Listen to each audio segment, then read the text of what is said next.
Radhe Radhe friends. पौष पुत्रदा एकादशी की बहुत बहुत शुभकामनाएं आप सभी को। पौष पुत्रदा एकादशी में संतान से जुड़ी हुई जो भी मनोकामना रहती है वो पूर्ण होती है। साल में 2 पुत्रदा एकादशी होती है और एक पौष मास में पड़ती है और एक सावन महीने में पड़ती है।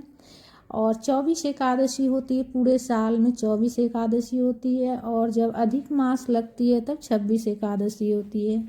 और 24 एकादशी में से ये 2 जो होती है एकादशी, पुत्रदा एकादशी, संतान के लिए विशेष रूप से यह एकादशी होती है। संतान से जुड़ी हुई जो भी मनोकामना रहती है वो पूर्ण होती है। संतान अगर है तो संतान दीर्घायु होती है और अगर संतान नहीं है तो इस दिन जो है ना संतान की प्राप्ति के लिए जो है ना जो भी उपाय करते हैं वो पूर्ण होती है और उस उपाय को करने से संतान की प्राप्ति होती है। तो देखिए, विशेष तिथि पर किए गए जो होती है उपाय वो जो होती है बहुत ही अच्छी होती है फ्रेंड्स। एकादशी के दिन अगर आप उपाय करते हैं और संतान नहीं है आपके, और पुत्रदा एकादशी के दिन अगर आप उपाय करते हैं तो बहुत ही अच्छा होगा। इसलिए कि जो है ना पुत्रदा एकादशी खास करके संतान के लिए ही होती है। नाम से ही जैसा कि आपको पता चल रहा होगा, पुत्रदा एकादशी मतलब पुत्र देने वाला एकादशी, पुत्र की प्राप्ति होती है इस एकादशी का व्रत करने से। और अगर आप व्रत नहीं भी करते हैं तो भी यह एक उपाय मैं आप सबके साथ शेयर करूंगी। अगर आप व्रत नहीं भी करते हैं तो भी आप ये उपाय कर सकते हैं। तो हारे का सहारे श्याम बाबा होते हैं फ्रेंड्स। कलयुग का जो होते हैं ना, कलयुग के देवता माने जाते हैं श्याम बाबा। कलयुग का देवता श्याम बाबा और हारे का सहारा श्याम बाबा। इस दिन विष्णु भगवान जी की भी पूजा की जाती है, विशेष रूप से विष्णु भगवान जी की पूजा की जाती है। और एकादशी तिथि पर श्याम बाबा की भी पूजा की जाती है। श्याम बाबा के दरबार में हाजिरी लगाई जाती है। अगर आपके पास श्याम बाबा की तस्वीर नहीं है, फोटो नहीं है, तो एकादशी के दिन आप जरूर से ज़रूर अपने घर लाएं। और देखिए, यह उपाय जो है ना आप 30 दिसंबर को ही कीजिएगा, इसलिए कि 30 दिसंबर को 2025 में 30 दिसंबर को सुबह 7:50 पर एकादशी तिथि प्रारंभ हो जाएगी। तो एकादशी तिथि में अगर आप उपाय करते हैं तो ज़्यादा अच्छा रहेगा, इसलिए कि एकादशी, पुत्रदा एकादशी तिथि का बहुत ज़्यादा महत्व है फ्रेंड्स। और 31 दिसंबर को सुबह 5 बजे तक ही रहेगी, इसीलिए से मैं बोल रही हूँ 30 दिसंबर को यह उपाय कीजिएगा। 31 दिसंबर को व्रत रखा जाएगा, इसलिए कि सुबह 5 बजे तक ही रहेगी एकादशी। और एकादशी और द्वादशी दोनों मिला हुआ व्रत बहुत ही अच्छा होता है। अगर आप जो है ना उपाय करते हैं तो 30 दिसंबर को आप उपाय कीजिएगा। सुबह 7:50 के बाद आपको उपाय करना है। और ये उपाय बिल्कुल सरल उपाय मैं आप सबके साथ शेयर करूंगी। एक नारियल से आपको ये उपाय करनी है। तो श्याम बाबा हारे का सहारा होते हैं, तो श्याम बाबा की तस्वीर हो या फिर आसपास में कहीं मंदिर हो तो वहाँ जाकर भी आप कर सकते हैं, या फिर घर पर भी आप ये उपाय कर सकते हैं। और बिना व्रत रखे हुए भी आप ये उपाय कर सकते हैं फ्रेंड्स। तो देखिए, सबसे पहले तो श्याम बाबा की तस्वीर सुबह में, जैसे एकादशी के दिन सुबह जल्दी उठकर स्नान वगैरह कर स्वच्छ वस्त्र धारण कर लीजिएगा। हो सके तो पीला वस्त्र धारण कीजिएगा, इसलिए एकादशी तिथि पर पीला रंग का बहुत ज़्यादा महत्व होता है। पीला वस्त्र धारण कीजिएगा और श्याम बाबा की तस्वीर हो, फोटो हो तो उनका विधिवत पूजन कर लीजिएगा, हाजिरी लगाइएगा उनके दरबार में। तो सबसे पहले तो देखिए, आज से ही आप हाजिरी लगाना शुरू कर दीजिए और कमेंट में श्याम बाबा को जयकारा जरूर से ज़रूर लगाइएगा और जयकारा लगाकर अपनी हाजिरी दीजिए वीडियो को लाइक करके, और कमेंट में श्याम बाबा की जयकारा लगाइएगा। और चैनल पर नए हैं तो चैनल को सब्सक्राइब जरूर से ज़रूर कर लीजिएगा। तो देखिए, उपाय क्या करना है। और विष्णु भगवान जी की तस्वीर, फोटो हो आपके यहाँ या फिर लड्डू गोपाल जी हो तो आप जो है ना विधिवत उनका भी पूजन कर लीजिएगा। व्रत नहीं भी करते हैं तो भी ठीक है, पीला फूल चढ़ाइएगा, पीला फल का भोग लगाइएगा, पीला चंदन से तिलक कीजिएगा, वस्त्र के स्वरूप में आप कलावा समर्पित कीजिएगा विष्णु भगवान जी को। और इस दिन जो है ना गाय का कच्चा दूध भी चढ़ाया जाता है पूजा में, पुत्रदा एकादशी के दिन।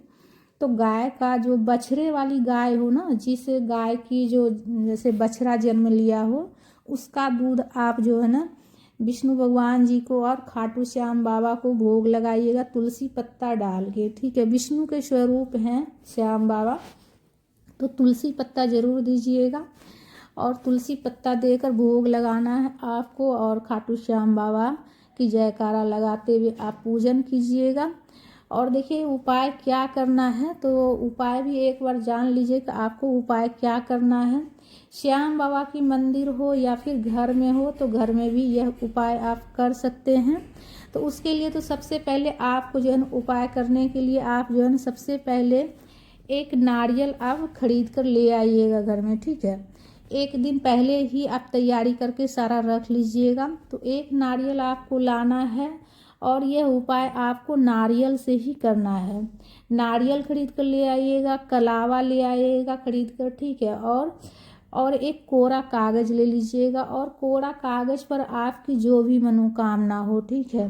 पुत्रदा एकादशी है, पुत्र से जुड़ी हुई आपकी जो भी इच्छा हो या फिर घर परिवार के लेकर भी आपकी जो भी मनोकामना हो वो आप कागज़ पर लिख लीजिएगा, ठीक है। कोरा कागज़ ले लीजिएगा, नया कागज़, और नए कागज़ के ऊपर आप लिख लीजिएगा। लाल रंग की स्याही से लिख लीजिएगा, ठीक है, लाल पेन से आप लिखिएगा। और नारियल के ऊपर जो कागज़ में लिखिएगा वो कागज़ को नारियल पर लपेट कर और उसके ऊपर कलावा लपेट देना है आपको, ठीक है। कलावा लपेट कर, और अगर आसपास में कहीं मंदिर हो तो वहाँ जाकर, खाटू श्याम बाबा का मंदिर हो तो वहाँ जाकर आप इसे जो है ना, आप जब कलावा लपेटिएगा तो उस टाइम खाटू श्याम बाबा जी का जयकारा लगाते हुए कलावा लपेटिएगा और बोलिएगा, हारे का सहारा श्याम बाबा हमारे, हारे का सहारा श्याम बाबा हमारे। और इस तरह से जो है बोलते हुए और आपकी जो भी मनोकामना है वो बोलते हुए 11 बार आप कलावा लपेटिएगा नारियल के ऊपर। पहले आप जो मनोकामना लिखिएगा वो मनोकामना जो है ना आप नारियल के ऊपर लपेट दीजिएगा कागज़ को। जिस तरफ लिखा हुआ रहेगा वो अंदर साइड रहेगा और जो ऊपर रहेगा वो सफ़ेद रहेगा, कोरा कागज़ रहेगा। और अंदर की साइड में लिखा हुआ रहेगा आपकी मनोकामना। नारियल के ऊपर लपेट कर और उसके ऊपर कलावा 11 बार लपेटिएगा। और लपेट कर आप जैसे मंदिर हो आसपास में खाटू श्याम बाबा का तो वहाँ जाकर मंदिर में भी, अगर मन्नत का पेड़ हो तो वहाँ मन्नत के पेड़ में भी आप बांध सकते हैं। कोई चुनरी के सहारे लपेट करके आप बांध सकते हैं, या फिर खाटू श्याम बाबा का मंदिर में आप रख कर आ सकते हैं। और नहीं हो अगर आसपास में मंदिर तो आप घर में ही खाटू श्याम बाबा की जो तस्वीर लाइएगा, पूजा कीजिएगा, तो उसमें उसके पास ही वो नारियल को आपको रख देना है, ठीक है। और 11 दिन तक नियम से विधिवत जो है डेली आप हाजिरी लगाइएगा और धूप दीप प्रज्वलित करके पूजन कीजिएगा। और गाय का कच्चा दूध में तुलसी पत्ता डालकर भोग लगाइएगा और बाद में उस दूध को आप ग्रहण कीजिएगा प्रसाद के स्वरूप में। तो निश्चित ही आपको पुत्र की प्राप्ति होगी, इसमें थोड़ी भी संशय नहीं है फ्रेंड्स। अगर सच्चे दिल से आप खाटू श्याम बाबा से आप मांगते हैं तो ज़रूर आपकी मनोकामना पूर्ण होगी फ्रेंड्स। और जब घर में आप रखिएगा, अगर मान लिया मंदिर नहीं रहा पास में, घर में आप नारियल रखें और जब आपकी मनोकामना पूरी हो जाएगी तो आप बच्चे को लेकर खाटू श्याम बाबा के दरबार में जाइएगा। उन मंदिर जो जहाँ भी मंदिर हो वहाँ जाइएगा और नारियल भी वहीं ले जाकर उनके चरणों में आप समर्पित कर दीजिएगा। और बच्चे को लेकर ज़रूर से ज़रूर जाइएगा दर्शन के लिए। और जो भी आपकी मनोकामना हो वो पूर्ण हो जाने के बाद जैसे वहाँ प्रसाद वगैरह ज़रूर से ज़रूर चढ़ाइएगा खाटू श्याम बाबा के मंदिर में। और संतान से जुड़ी हुई जो आपकी मनोकामना वो पूर्ण हो जाएगी। और बच्चे को लेकर जाना है मंदिर में, ठीक है। जब संतान हो जाए, संतान की प्राप्ति हो जाए, तब आप मंदिर बच्चे को लेकर ज़रूर से ज़रूर जाइएगा दर्शन के लिए फ्रेंड्स। और प्रतिदिन आपको जो हाजिरी लगाना है घर में ही, घर के मंदिर में ही खाटू श्याम बाबा के दरबार में प्रतिदिन दीपक प्रज्वलित कीजिएगा। जब तक आपकी मनोकामना पूर्ण नहीं हो जाए तब तक आप प्रतिदिन हाजिरी लगाइएगा, आपकी मनोकामना ज़रूर पूर्ण होगी फ्रेंड्स।